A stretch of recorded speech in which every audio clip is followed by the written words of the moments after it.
So basically, this is what happens when you know all of the ingredients that you have to put into your recipe, but you have no idea what the actual recipe is.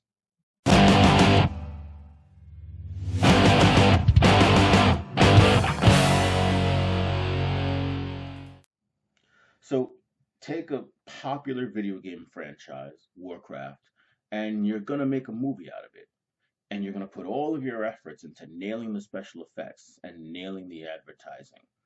But you're not going to put any effort into nailing the story or the direction or the casting at all. This story. Okay, so once upon a time, there was this legendary, I guess I can't call him a screenwriter, his name is Sid Field, and he taught writing screenplays at some university in California, I don't know which one. And his theory on screenwriting was one of the more popular ones.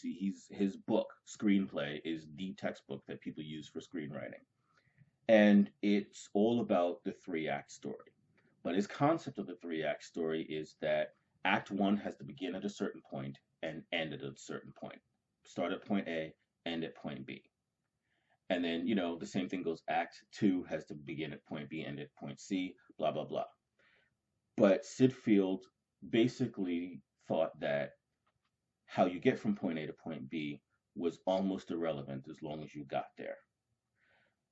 Well, this film is evidence strongly to the contrary. It matters how you get from point A to point B. There is a difference between a smooth narrative run from point A to point B and a meandering, drunken zigzag from point A that eventually reaches point B after going every place else on the map, which is what this film does. It's all over the place. And at the act breaks, point A, point B, point C, act one, act two, act three, it hits all of its marks right there.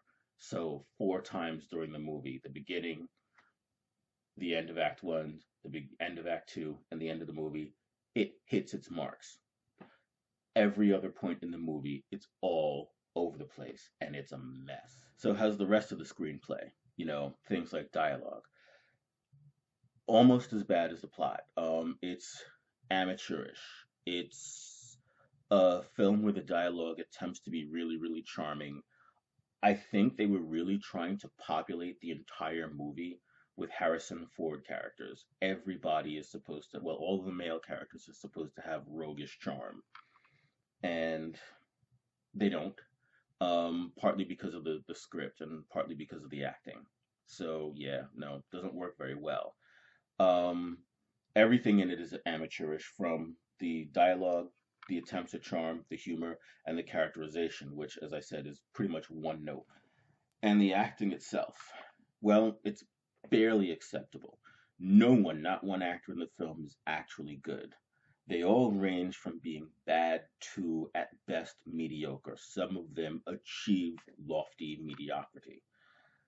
The lead, the lead in this film is so generic that two of the supporting characters look just like him and pretty much act just like him too.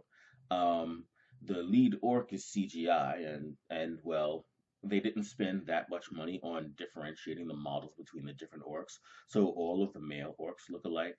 Um, so as I was saying, everyone in the film looks alike within each species and kind of within each gender. The biggest difference is that the orc women, they're not CGI. The orc women are essentially human fitness models in skimpy outfits, unless they have no dialogue, in which case they're CGI and they're just as ugly as the men. But if they're going to have any screen time, they're meant to be at least somewhat physically attractive to the male audience. Direction. The direction of this film is confusing and incoherent. The screenplay doesn't help.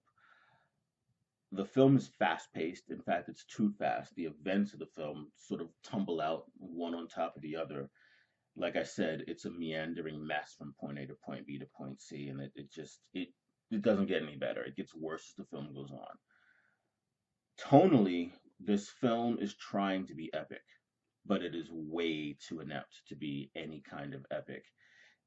It kind of achieves a sort of campy, fake epicness that at best reminds me of the original Clash of the Titans. It's not as good as the original Clash of the Titans, but I can only imagine this movie must be awesome if you're 6 years old, really. The upside of this film, I hope you like action and I hope you like CGI, because that's all you're going to get. The downside, messy, messy, messy plot, amazingly generic characters, and all of the characters have cartoon motivations. The good guys, the bad guys, everybody's motivation is something that can be summed up in a portion of a half an hour episode of a Saturday afternoon cartoon. No one is any deeper than any of that. So, my score for the film, 2 stars. It's watchable if you didn't pay any money to see it. And there's nothing else on. Because if you got anything else to watch besides this, watch that. Um, it's more fun than staring at a blank screen, and that's about it. 2 stars, Warcraft.